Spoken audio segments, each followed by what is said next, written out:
Assalamualaikum warahmatullahi wabarakatuh. Kembali semula dengan saya Akmal dalam vlog juga blog edisi Kamu Lokal. Okey, untuk petang ni saya cuba explainkan sedikit berkenaan dengan green cone. Hari tu Encik Muhammad Zaki Harun ada tanya dekat, dia tinggalkan komen dekat saya punya video sebelum ni berkenaan dengan bagaimana saya set up green cone. Okey, untuk hari ni saya akan tunjuk praktikal dia.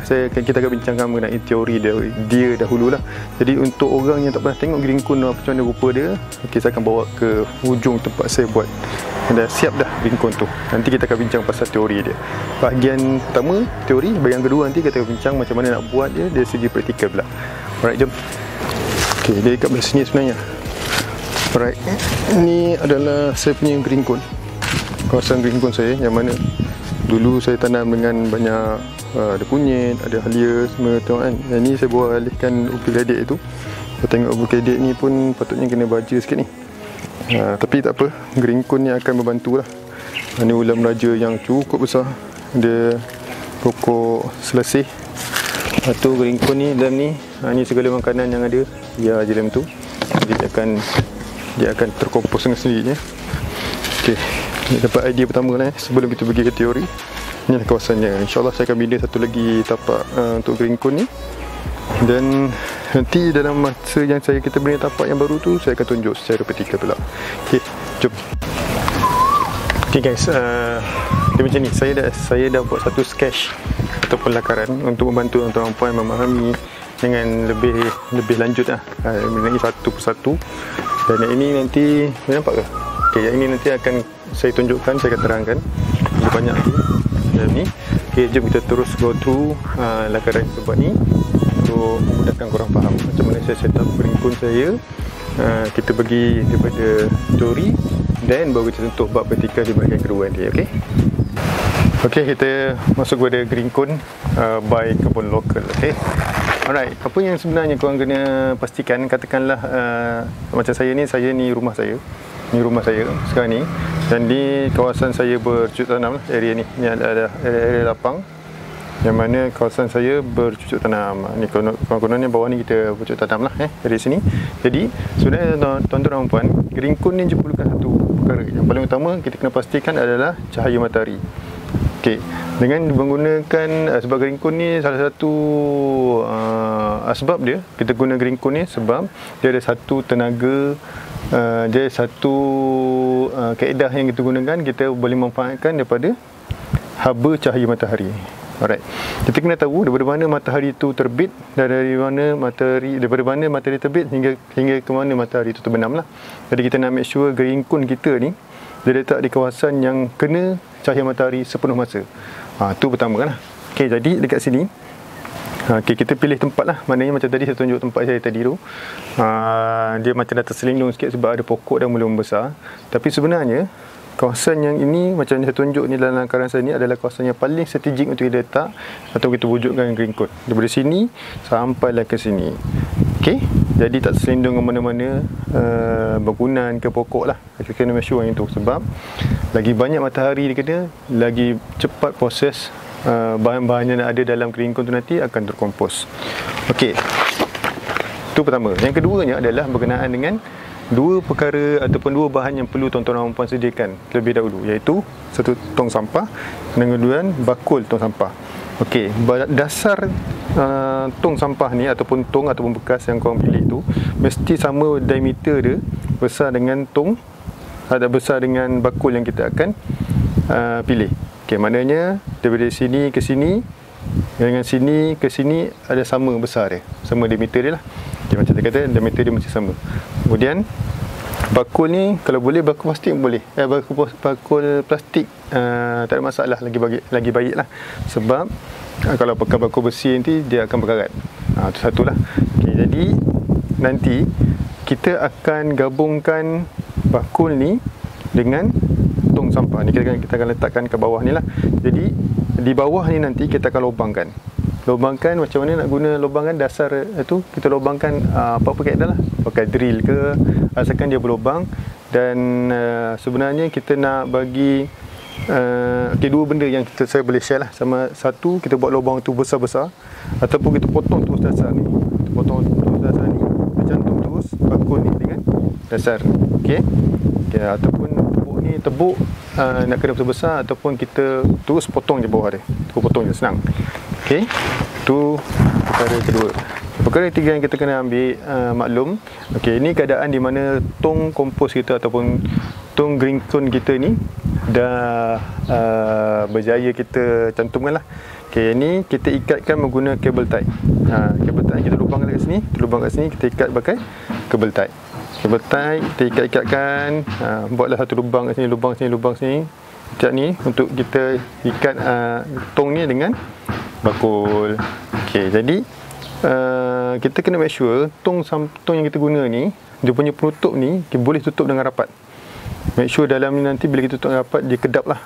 Dalam ni akan jadi kedap. Itu peri penting yang perlu kita ambil maklum lah. Jadi sebab kita bila apa yang berlaku nanti bila kita masukkan segala bahan-bahan yang kita nak kompos ke dalam green cone ni adalah kita nak make sure bila bahan-bahan tu dimasukkan ke dalam ni, nanti cecair yang keluar tu akan keluar ke tanah. Jangan keluar ke tanah sekitar ni lah. Okay, jangan cover tanah sekitar ni, yang keluar lah. Jadi dia automatic baja lah. Okay. Selalunya kompos ni saya perasan hari seminggu pertama kita tak banyak ni kan. Ni seminggu pertama, first week lah, Okay, second week dia akan turun sikit. Lah. Kalau korang tak campurkan apa-apa setiap hari tu, dia akan nampaklah perubahan dia. Okay, dia akan susut kalau kita tak tambah apa-apa bahan ke dalam tong ni. Okay, jadi setup dia senang sangat. Tong ni tak kisah kalau apa, saya prefer pakai kali hitam sebab kali hitam ni lebih menyerap haba.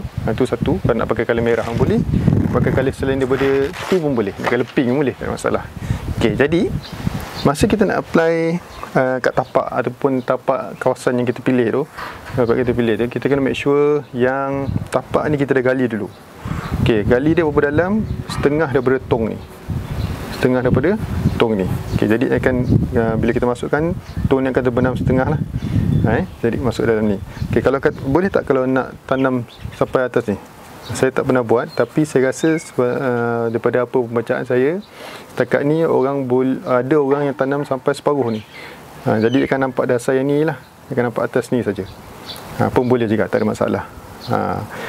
Lepas tu bila kita masukkan, kita mampatkan balik tanah ni, kita masuk balik sisi-sisi yang kalau katakan dah masukkan dalam ni kan, kita dah masuk dalam ni, kita akan mampatkan balik tanah tepi ni lah, bagi penuh balik. Contohnya penuh balik. Okay, jadi itu saja setup dia lah. Tak ada nak kena letak ke pening-pening ke, tak ada apa nak pening-pening lah. Okay. Okay, seterusnya adalah mengenai dengan apa yang kita boleh masuk ke dalam tong green cone kita, apa yang tak boleh. Okay, kita pergi kepada bahan yang pertama dulu, iaitu bahan yang boleh kita masukkan dan wajar kita masukkan ke dalam tong kompos ni. Sebab kita nak dapatkan hasil daripada kompos, ada dua kompos kita nak dapat. Kompos kita tuai ya tak? Kita tak tuai. Dan cecair lah. Cecair ni kita tuai tak? Pun tak. Kita akan biar dia akan pergi ke sekitar tong kompos nanti. Okay? Okay, selalunya kalau kita masak, kita akan ada lebihan sayur. Lebihan sayur, ada sayur dah busuk pun boleh. Sayur kita tanam-tanam ada lebih yang kita, contoh bayam brazil kat tempat saya terlampau banyak kan. Masukkan juga dalam tong kompos. Okey, kulit buah yang prefer lah, yang cantik, seperti kulit buah yang buah mangga contohnya, kita kupas buah mangga. Okey, selain daripada kulit buah, mungkin kulit ketang. Jadi yang mudah kita kompos lah. Kulit rambutan pun kira boleh lagi lah, kecuali kulit durian. Kulit durian ni dia tak sesuai, melainkan kita potong dia kecil-kecil, kulit durian ni. Okey, nasi yang lebih ataupun nasi basi pun boleh juga. Okey, selain tu kita boleh masukkan air beras, air bilasan beras, air apa lagi, air bilasan daging, daging boleh, ayam boleh. Okey, jadi antara bahan sebenarnya, bahan-bahan yang kita sebut ni adalah bahan-bahan yang mudah untuk dikompos lah. Mudah kompos, boleh nampak efek dia lah kalau kita masukkan dalam green cone tu nanti.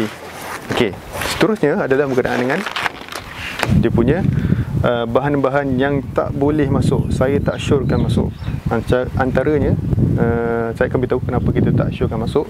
Antaranya adalah kulit ayam. daging ataupun lemak daging,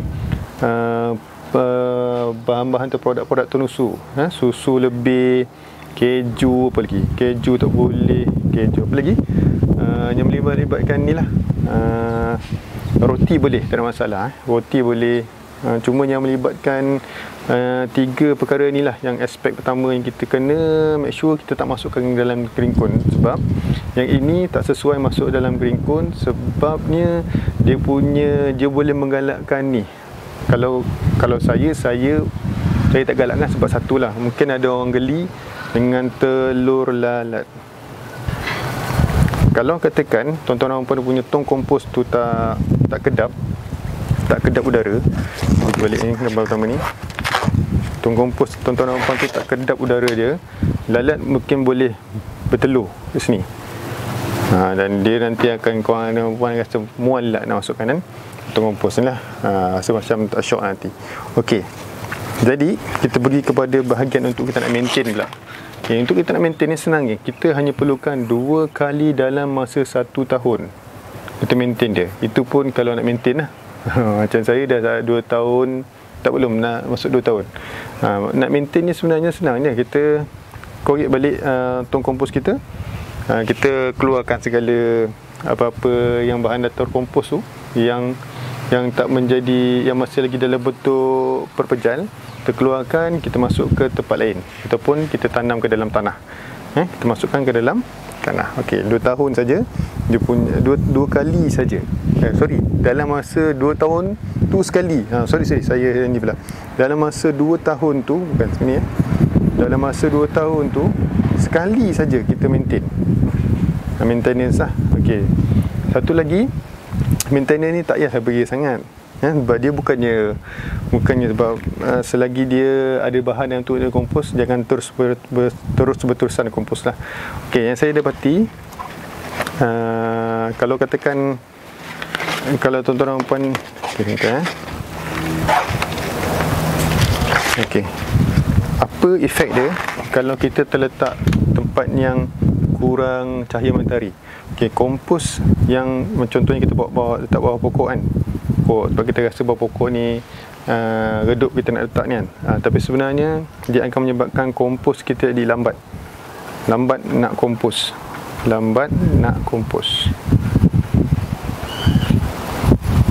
Okey, bila lambat nak kompos, kita ada lebihan makanan. Kalau contohnya korang ni atau tuan-tuan dan puan suka masak lah, ada je benda nak masak hari-hari kan. Jadi macam masak tengah hari, masak pagi, masak malam, ada libahan dapur. Jadi tong kompos ni ataupun tong green cone ni mungkin bila kita letak di tempat yang agak redup sangat, terlampau redup di bawah pokok, dia akan menyebabkan tong kompos ni cepat penuh dan kita tak boleh nak memanfaatkan. Tong kompos kita terpaksa buat satu lagi tong kompos. Kat situlah kekurangan dia. Jadi korang hasilnya boleh dapat idea kot kan, dapat idea sikit kan daripada apa yang saya terangkan. Nanti kita akan go through teori dia. Mudah saja buat green cone ni, jangan berpening kepala. Tenaga yang paling utama dia perlukan adalah cahaya matahari sebagai haba ataupun sebagai pemangkin dia punya menggerakkan kompos tu. Itu yang saya buat selama mana saya berkebun. Itulah di antara rahsianya. Tak ada rasa begia sangat nak memikirkan pasal baja. Okey, tuan-tuan dan puan, saya rasa dengan pembentangan, orang kata pembentangan ni dapat membantu tuan-tuan dan puan untuk memahami sedikit apa yang saya cuba sampaikan. Dan insyaAllah kalau ada pengusian saya yang saya rasa menarik untuk dikongsi, saya akan kongsikan kepada tuan-tuan dan puan, insyaAllah. Assalamualaikum warahmatullahi wabarakatuh. Saya Akmal, pekebun kecil, berjumpa bersama. Assalamualaikum.